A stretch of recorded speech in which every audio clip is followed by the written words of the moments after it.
All right, so the title of today's discussion is The Mirror and the Flame, the lover behind every face. Okay. Cool. All right, so we're going to talk about two quotes today. We're going to talk about a lot of things. We're going to talk about heartbreak. We're going to talk about love. We're going to talk about strangers. We're going to talk about specific people. And remember, all this pertains to everything, okay? All this pertains to everything. I know you a lover, girl. I know you are. I know you are, goddess. All right, so here we go. First two quotes we're going to talk about is 1 John 4:19.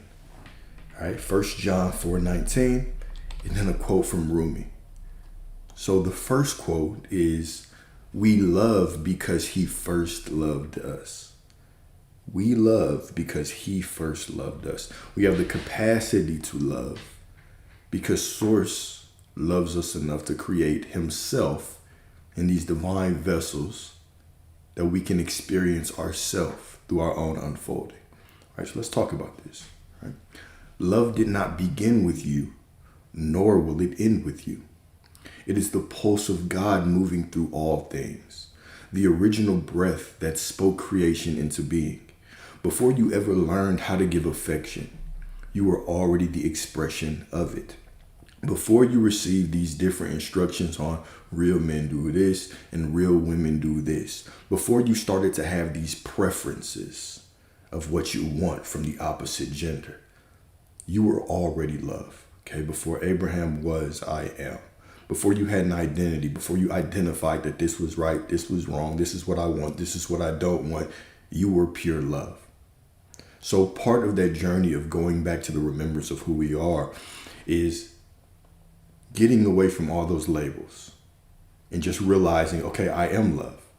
I no longer have to sit and micromanage the way that love shows up. I simply know myself as the fullness of love, and every experience that I encounter becomes a celebration of that overflowing love that I am. I don't need to micromanage the Source. I am Source. I don't need to micromanage the love that God pours into my life. I am the love of God. So now everything becomes this divine celebration. Okay? Here we go. Every act of love you've ever given or received, every one, has been God remembering himself through you. When you love, you are not performing in action. You are revealing your origin. You were loved into existence, sculpted from the intention of divine affection. You would not exist without the intention of divine affection. All right, let me put that in a different way. You would exist. You simply are love. You've been here since the beginning, all right? But you would not have this human experience if you were not sculpted from the intention of divine affection. And every heartbeat is the echo of that eternal embrace. Even when you feel separate, you're like, man, where is God? I get that I am God, but I just feel separate. That in itself is you longing for God. Let's say that in a different word. That is God longing for itself. That is God remembering itself, just asking for a reminder. That's it. You searching for yourself is God searching for God. One and the same, because you are God. To understand this scripture, right? The we love because he first loved us. To understand this scripture is to recognize that love is not a transaction. It is a translation. Spirit translating itself into form. You cannot truly lose love. Hear this. So if you're going through a heartbreak, you've lost a family member, a friendship, you feel betrayed, you feel whatever. The illusion is the belief that you have lost something. You cannot truly lose love because it was never something you possessed. It was something you are. You've always been loved. You've never been unloved. You've never been betrayed. You've always been perfectly supported by the I am within you, by God. Make your love story about the way that you've been supported and loved by the divine, and then let that story be mirrored by your external reality. So instead of basing the love that you are on the things that you experience, this quote unquote betrayal or this heartbreak or this whatever happens out here, stop identifying with that and start knowing yourself as love. Okay? I've never been unloved. I've always been loved unconditionally, supported unconditionally, never been betrayed. And watch how that is reflected in your external reality. I just dropped a gem right there. Okay, I just dropped a gem right there. To love is simply to align with the rhythm of your source. To allow the infinite to move as you. Do you hear that? To love, to be love is to align with the rhythm of your source. What does that mean? It's simply to know yourself as love. If you want that overflowing of love within your life, okay, then know yourself as love. And now the external simply becomes a match for the internal. Love is not something that you seek. It's something you recognize yourself as, and then your life becomes a celebration of that love. Do you hear me? So many times we're trying to affirm to get something out there, visualize to get something out there, and believe that we are something to get something out there instead of just knowing. It's to stop trying and just know. Stop trying to be love and simply know yourself as love. And watch how every experience becomes a celebration of what you are. Because this is all life is. Life is a celebration of what you are. So to love is simply to align with the rhythm of your source, with your true self. To allow the infinite to move as you. Even when the object of your affection fades. Right? That job, that person, that family member, that child. Right? People go through grotesque things. The presence that animates that love remains untouched, waiting to flow again through a new face, a new moment, a new remembrance of the same God who first loves you into being. All right, so that was the first quote. Second quote is by Rumi. We haven't even gotten into the meat and potatoes yet. All right, second quote is by Rumi. When you look for God, look in the mirror. When you look for God, look in the mirror. When you look for God, look in the mirror. Profound. So let's talk about this from the lens of heartbreak or even strangers. Heartbreak or strangers. What can that tell you about love? All right. Heartbreak, when seen through awakened eyes, is not the loss of love, but the loss of illusion. The person who, quote unquote, broke your heart was never meant to be your source. They were the mirror that reflected your capacity to feel, to forgive, to open, and to rise again and again and again.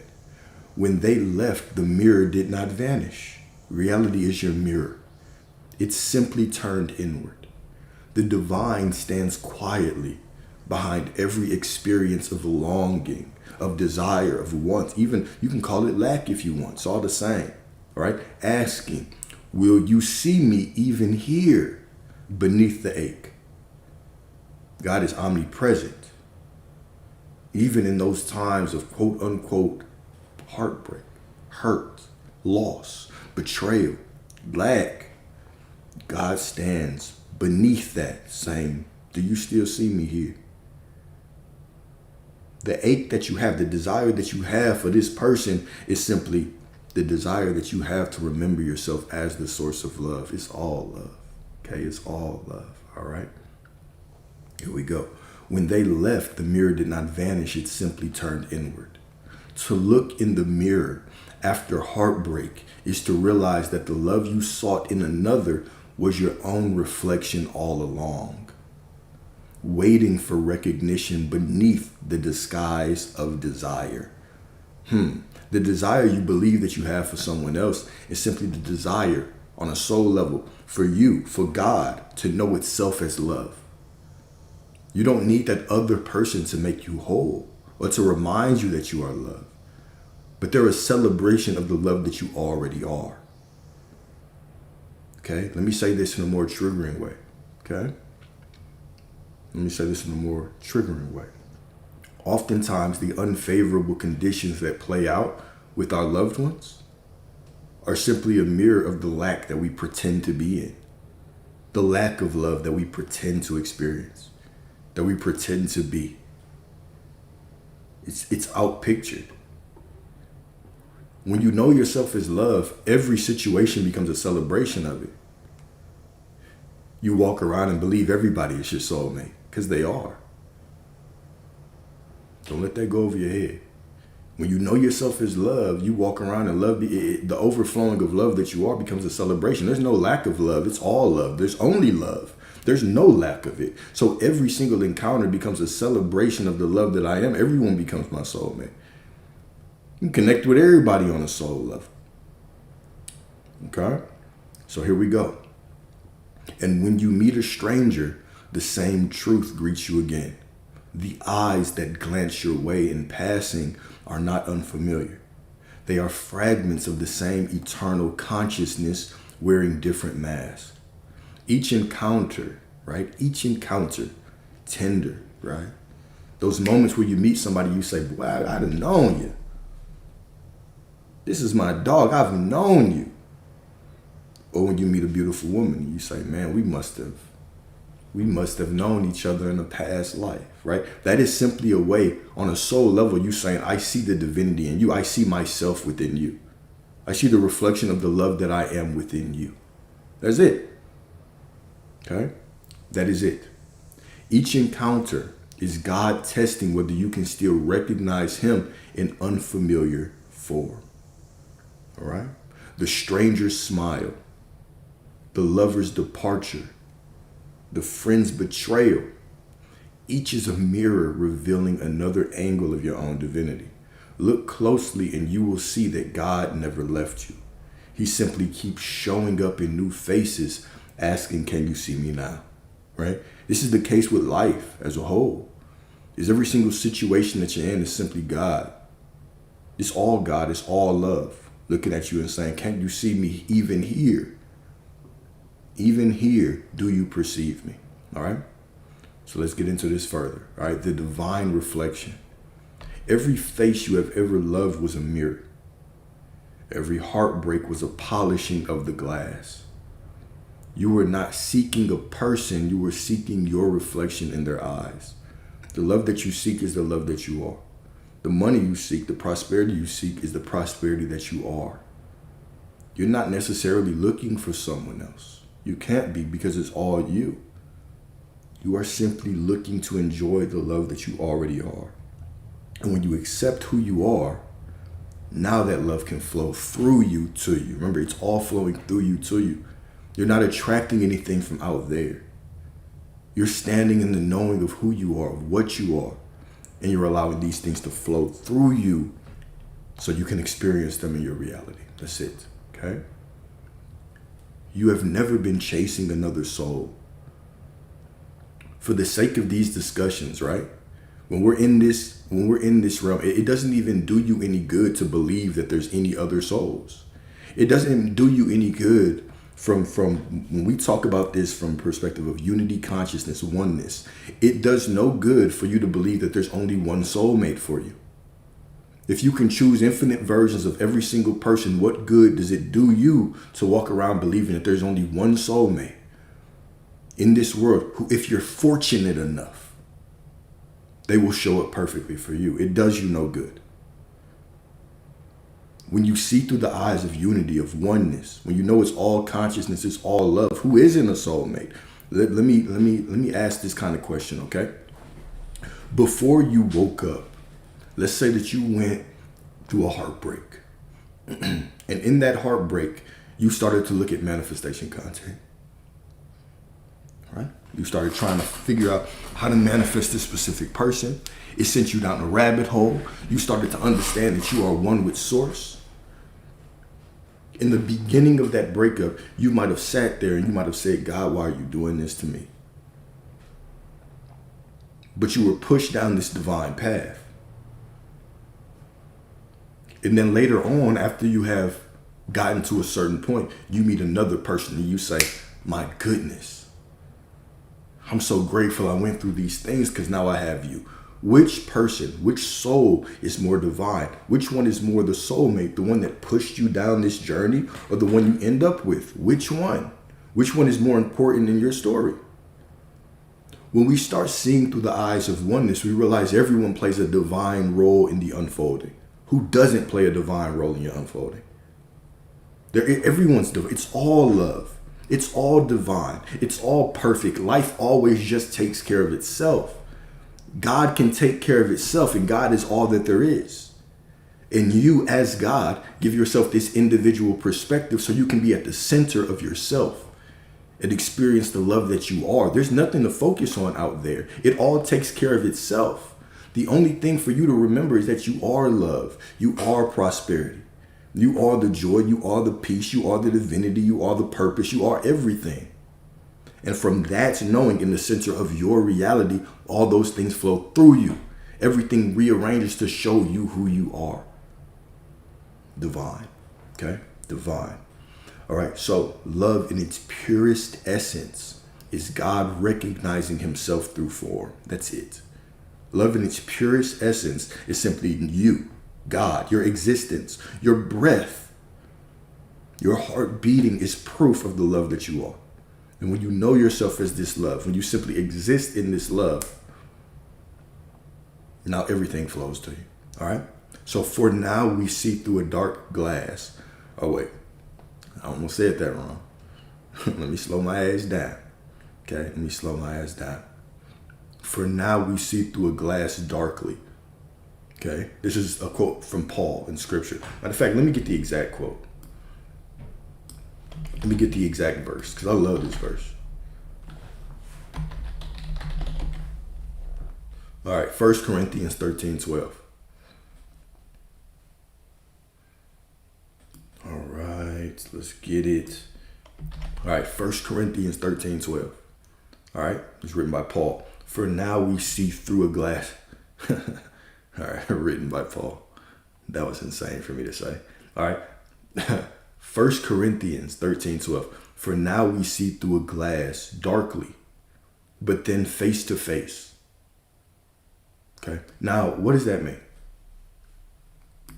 Oh, I love how AI broke this down for me already. It means that human understanding of divine things is currently imperfect and unclear, like looking into an ancient polished metal mirror, but will one day be complete and direct. I don't agree with that. Let me copy and paste this so we can translate with it. So we can translate it together. I do agree with it, but I don't think that's profound enough. Damn, I can't copy and paste this shit.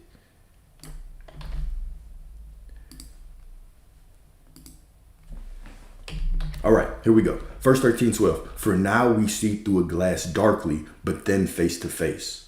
Now I know in part, but then shall I know, even as also I am known. Here we go. Let's break that shit down, okay?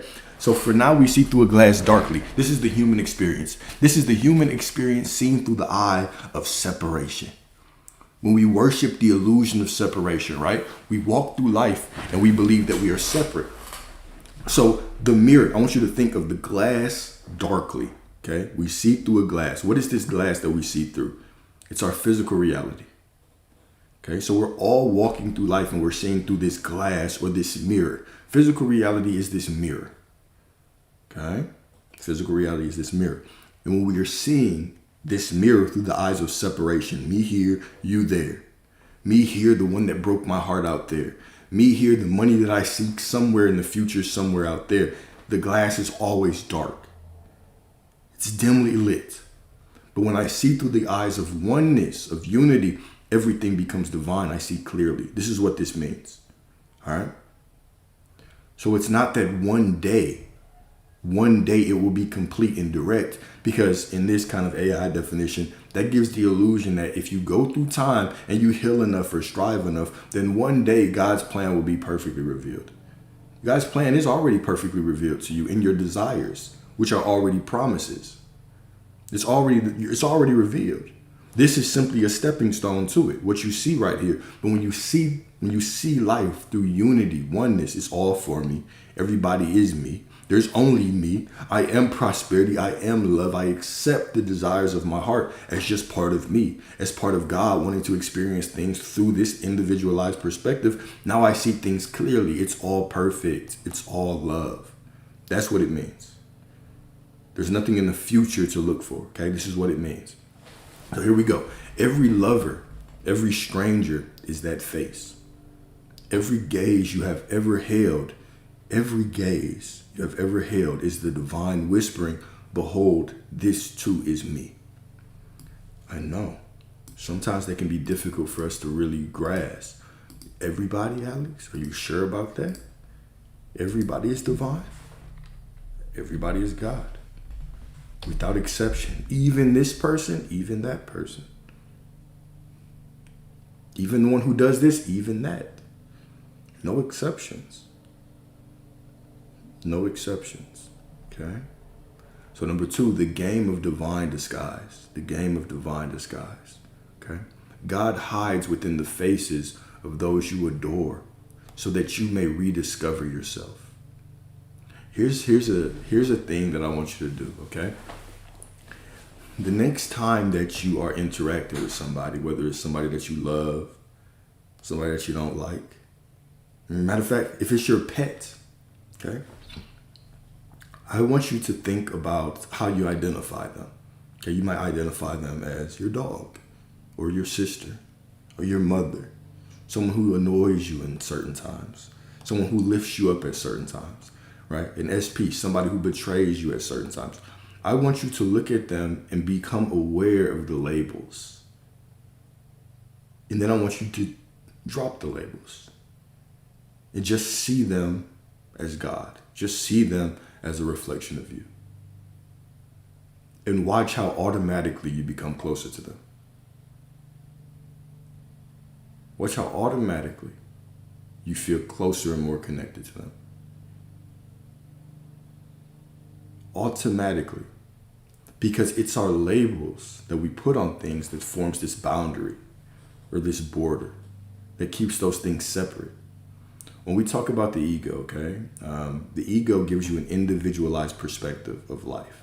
Okay, we talk about the ego from previous discussions, and the ego is this prism. So all the light that you are is stored in this prism. But as you know, when you look at a prism, the prism could be a cube, it could be a sphere, it could be a triangle, whatever the case may be. But this prism, it takes all this light and it casts it out in directions. And the way the light is cast out gives you an individualized perspective on reality. One of the byproducts of having an individualized perspective of reality of yourself, right, is that it creates the illusion of separation. I start to see people as them and me as me. Others, we. We versus them. Me versus you. Me versus them. Them versus us, right? This is the ego, okay? And it keeps us at a distance. But when we actually start to become aware and conscious and start to pull away that curtain of illusion, of identification, what you'll see is naturally you feel closer to people. Naturally you feel closer to things. If I look at this cup and I label it cup, inanimate object, the more that I strip it to labels, the more I feel connected to it. Whether it's water, I have to drink this, and you know what I'm saying, the doctor said I got to do this, or whatever the case may be, or this person, you're thinking, you know what I'm saying, this person, they've been wishy-washy, this specific person, and sometimes they hit me back quick, sometimes they don't. When I start dropping my labels of how I expect them to show up, then I feel closer to them, right? And doesn't that create delusion? Sure. But what isn't delusion? What isn't delusion? It's all imagination, right? Nothing has meaning. What in your reality right now is not delusion?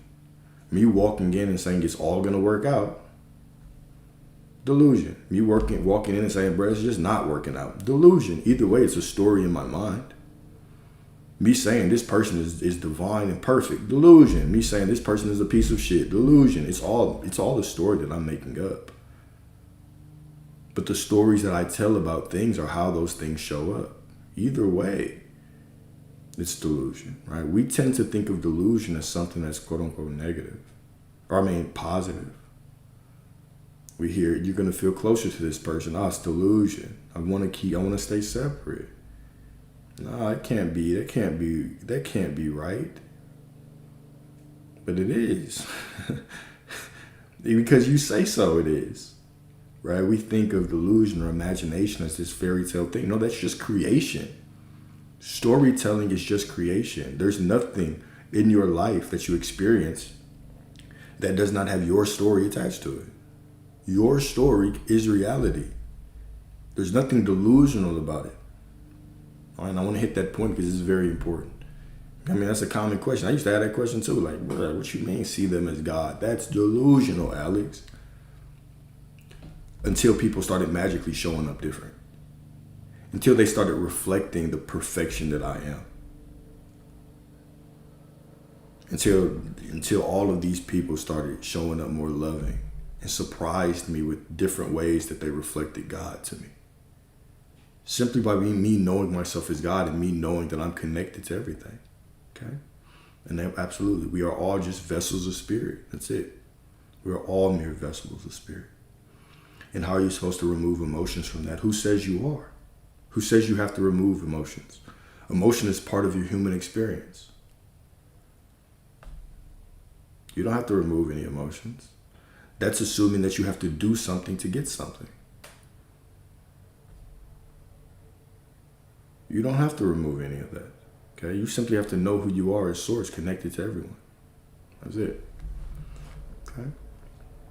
So God hides within the faces of those you adore so that you may rediscover yourself. The smile that once felt like home, the eyes that pierced your soul, right? They were never meant to belong to you. They were meant to awaken you. So as Rumi said, right, the beauty you see in me is a reflection of you. The beauty you see in anyone is a reflection of you. It's a reflection of you. You called them the one. You called them your soulmate. But love never multiplies. It only reflects. So they're not adding to you anyway. They're simply reflecting you. There are infinite. Here's the thing, right? There are infinite, because there's infinite versions of everyone. There are infinite other people who would be transformed by the love that you are. Sit with that for a second. There are infinite people walking this earth. Infinite.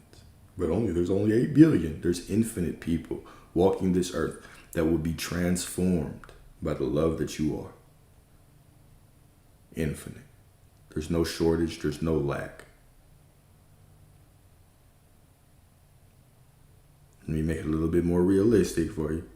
Get your minds right now trying to act like a calculator. If there's 8 billion people, there are 8 billion people walking this planet that will be transformed by the love that you have, by the love that you are. Okay? You called them the one, but love never multiplies. It only reflects.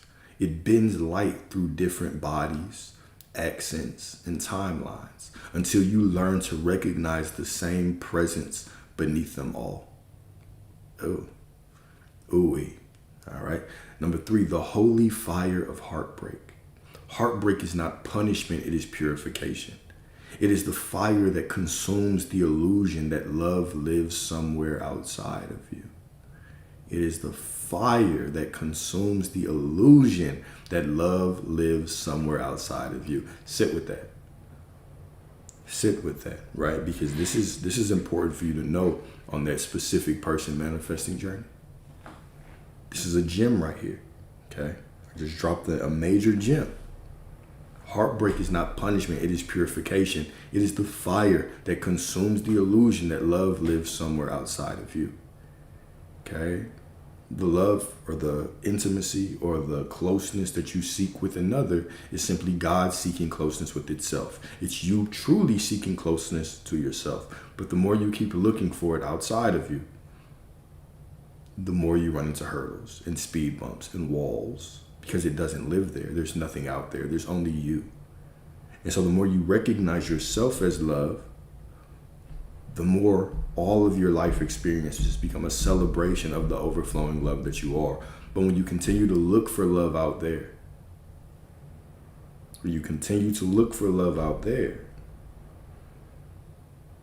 now what are you doing?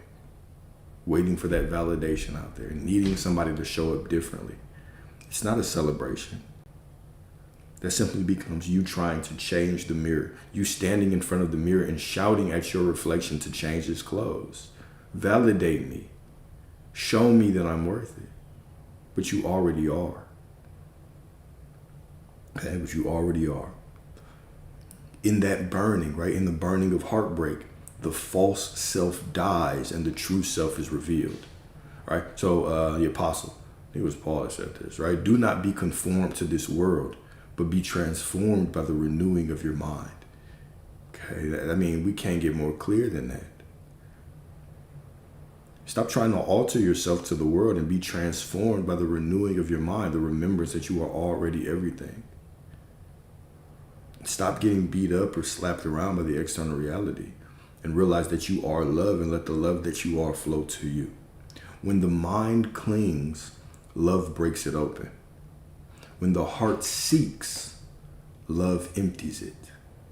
And in that emptiness, you finally meet the one you were longing for, the unconditioned love that was breathing you all along. Let me say that one more time. When the mind clings, love breaks it open. You cling to something out there, the mind, love breaks it open, all right? When the heart seeks, love empties it. And in that emptiness, you finally meet the one you were longing for. So heartbreak is your sacred purification. It's burning away the illusion. It was never outside of you. With your divine ass, it was never outside of you. It's always been you, okay? So next, the cosmic lover. All right, I enjoyed this section. The cosmic lover. Okay. Let's go. You are both the seeker and the sought. The lover and the beloved are not two. They are one life playing hide and seek through you. All right? So the Sufi poet Ibn Arabi wrote, "My heart has become capable of every form. It is a temple for idols and a Kaaba for the pilgrim. Right? I follow the religion of love. I follow the religion of love. Wherever love's camels turn, there is my faith." Wherever love's camels turn, right? I allow love to simply lead me. Wherever love leads me, there is my faith, okay? So to live by the religion of love is to allow your heart to expand beyond boundaries, to hold both the sacred, here we go, to hold both the sacred and the profane without judgment. Every heartbreak, every devotion, every fleeting connection becomes an altar upon which God reveals another aspect of himself. When one form of love dissolves, another appears, not to replace it, but to remind you that love cannot be confined to a single face or name. The true mystic does not cling to the vessel. The mystic does not cling to the vessel. They worship the water flowing through it. Don't let that go over your head. Okay? So let me break that down for you, okay? Because we've constantly talked about the three levels of looking at a specific person, right? Or a person in general. You can look through the eyes of lust. I need you to show me something, provide me something so I can feel better. That's looking purely at the vessel. Love, you become a divine mirror to me. When I fix these things, you can show up differently for me. That's still looking at the vessel. It's looking at the God within them, the reflect. It's looking at yourself as God and seeing them as a reflection, showing you what you need to improve so they can show up differently. It's still a little bit of lack in there. But seeing people through the eyes of devotion, what does that mean? It means when I look at you, I see God. When I think about you, I'm thinking of God. I don't worship the vessel, I worship the God within you. When I stand before you, I'm standing before the altar of God. Do you hear what I'm saying? All right? So here we go. When one form of love dissolves, another appears, not to replace it, but to remind you that love cannot be confined to a single face or name, because love is all that there is. The true mystic does not cling to the vessel. So if you have a problem seeing them as God, seeing them as perfect, are you clinging to the vessel or do you know them? Do you truly know who they are? Do you truly know who you're looking at? I know, this one might be a little tough lesson right here. The true mystic does not cling to the vessel. They worship the water flowing through it. The lover who broke your heart, the stranger who offered kindness, the friend who betrayed you, all are instruments of the same divine melody, guiding you to worship not form, but essence.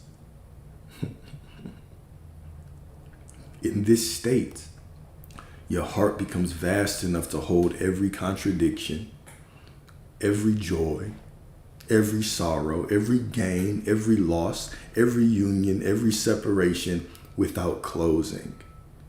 Can your heart hold it all without closing? You realize that God wears countless masks, and each one, however painful or beautiful, is worthy of reverence. To follow love wherever it turns is to surrender to the fluidity of spirit, trusting that even detours are divine direction, right? There are no detours. When you let go of ownership and expectation, you become the sanctuary where all of creation is welcomed. And in that openness, you discover the secret. Love has never left you. It simply keeps changing shapes to keep your faith alive. I know. Several bars, several gems in there. When you understand this, you can look into the eyes of a stranger and feel eternity smiling back.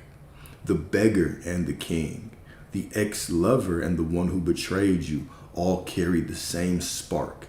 Every encounter is God loving God, pretending not to know itself for the sheer joy of rediscovery. I am that I am. I am that I am. All right. And because I only got 9 minutes, I'm gonna skip forward. We're gonna do the reflection questions. I got a love letter, and that's it. Okay. Matter of fact, I thought I had affirmations. Since I don't, let's do the last one. Then we'll do reflection questions, then the letter. Okay. So remembering the source. When you say I love you, it is God speaking to itself. When you ache for someone's presence, it is not their absence you feel, it is your own light asking to be remembered. All right, so Psalm 46:10, right? Be still or cease striving and know that I am God. Stop trying to change them and simply know that they are God. Know that you are God. Know that it's all connected. Stillness is the return to the source of all affection. The lover behind every face is eternal.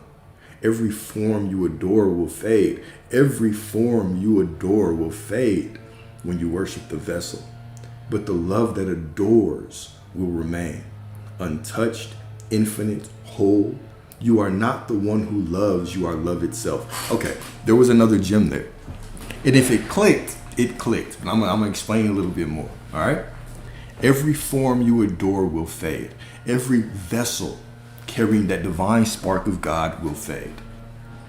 Okay? The version of them that you don't like, the version of them that you do like, will fade. It will all fade. But the love that adores will remain. Meaning, okay? When you want this specific person, right? What are you truly worshiping? Are you truly attached to how they are? Or are you choosing to see the God that they are, that is capable of infinite, that is capable of infinity? There is a major gem in that statement when it comes to choosing versions of people, when it comes to seeing people as perfect. Well, when I see people as perfect, I see them as God. And God is capable of infinity, but this vessel will fade. When I'm attached to this vessel, I'm saying that this vessel is the constant. This vessel is the source when it's not. When I see the God within them, when I look at them through the eyes of devotion, this is love, this is God, this is perfection. Now I give them the energetic space to actually step forward and match the God that they are. Do you hear what I'm saying? Do you hear what I'm saying? It was a major gem right there. Okay? So every form you adore will fade, but the love that adores will remain untouched, infinite, and whole. You are not the one who loves. You are not the one who loves. You are love itself. You're not choosing a version of this person. Okay, whoa. You're not choosing to change this vessel. You're choosing to see God within them so God can show up within them.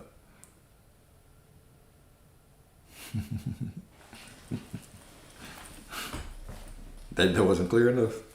Dang, y'all. Y'all challenging me today. Explain it like you're 5. I thought I just did. I thought I just did explain it like y'all was 5. All right. Look, if you sit there and you're trying to change somebody, they can't change because you're worshiping the vessel, and the vessel isn't God. Well, the vessel is God. But your attachment to the vessel, okay, your attachment to the vessel keeps the vessel where it is. But when you know them as God, you know them as the substance of all, and you choose to see God within them, now whatever version of them that you want has to step forward. I know myself as God. I know myself as love, infinite love. So I'm not seeking love. And now I just release my need to change them. I give whatever version that they are permission. I give whatever version that they are permission to exist, knowing that in their perfection of God, which they are, a perfect version of them will step forward, has to step forward. It's law. Okay? Beautiful. All right, so a couple reflection questions for y'all. All right, number one.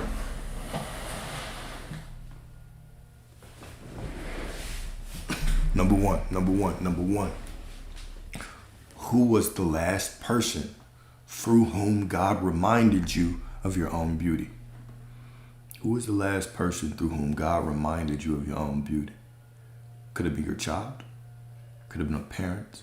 Could have been a random phone call, waking you up in the middle of the night. Who was the last person through whom God reminded you of your own beauty?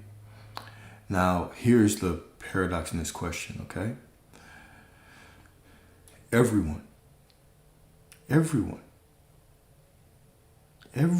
becomes this divine vessel through which God reminds you of your own beauty. Everyone. Okay? Everybody. Okay, take it to business. How do we see that bag? That bag in our services and products are just being. The same way that we see everything, right? It's this, okay? When we try, and I want to be clear with this one, right? This is a great question. When we try to, okay, the money that you seek is already you, okay? You are already prosperity, right? It's not necessarily that you're trying to change reality, okay? So this is what I mean when I say see things as perfect. See that person as perfect. See God in that person, all right? They're just a reflection of me, right? They are me. It's not even a reflection. It's not profound enough. They are me. And I am perfection. I am the prosperity. And by me knowing I'm prosperity, the money, the opportunities that I seek, they flow through me and they animate everything in my reality. So when I begin to see everything as divine, as simply this outpicturing of myself, when I start to see all these women, or ladies, when you start to see all these men as divine, as simply an outpicturing of yourself, and you know yourself to be perfect, you know yourself to be the love that you seek, the prosperity that you seek. Now that prosperity flows through you and it animates everything. So now when you walk through life, you are experiencing yourself. Boom. You're experiencing yourself. All right. If you are God, okay, let's make it simple. If you are God and they are God, there's the thing, right? What if you don't know prosperity? Beautiful question. Because it'd be like, oh, well, at least how do I know myself as prosperity if I never had money? I know I've been there. I have been there. Okay? I have been there. So this is what I would say. My bad. You just are prosperity. It's not that you have to walk around feeling like money. Remove your emotions from this. You are prosperity. Reality is what it is. Whatever you are in right now, it is what it is, and reality takes care of itself. It automatically unfolds to give you what you want, or to give you who you are.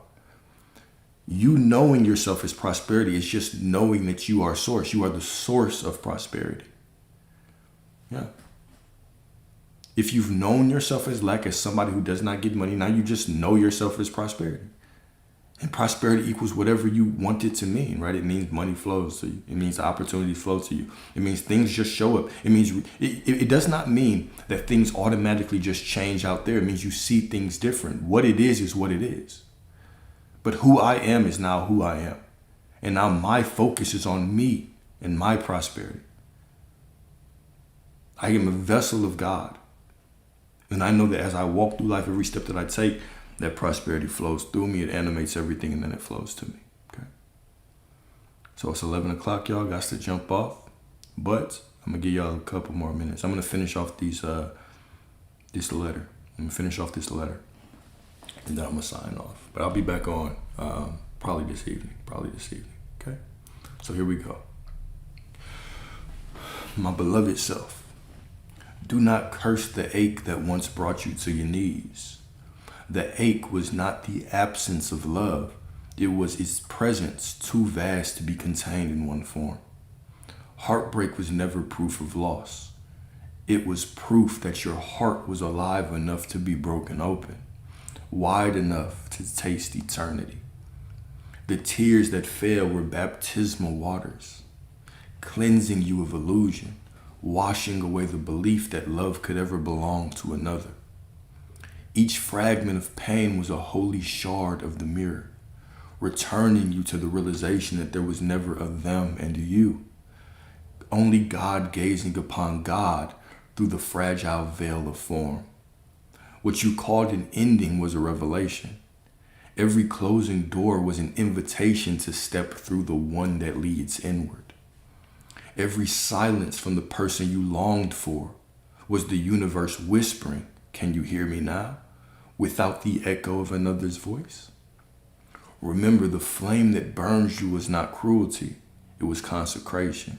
It was the lover's fire consuming every false idol you made of another human being. What was taken from you was never truly yours, only borrowed light to guide you back to the sun within. Let the memory of their touch become prayer, not pain. Let the emptiness that once haunted you become the spaciousness where God now dwells freely. Do not resist the loneliness. It is not the absence of love, but its purification. Every heartbreak is sacred when you see through the eyes of eternity. You have not been abandoned, you have been unveiled. The mirror was shattered so that you could see beyond reflection and recognize the light itself. You are not the one who is broken, you are the one who is being made whole. So when the ache returns, smile softly. Let it remind you that love never left. It only changed its costume. Every heartbeat is still the beloved calling your name. Every breath is still the divine saying, "I am here, even in this." Rest, my love, right? You are the flame and the mirror. You are the heartbreak and the healing. You are the lover behind every face, right? I am that I am, okay? No matter what, with your divine ass. All right. So cool. I'll be on later on this evening. And love y'all, right? Y'all have a beautiful, beautiful Friday. Y'all stay safe out here. And I shall talk to you soon. All right. Peace.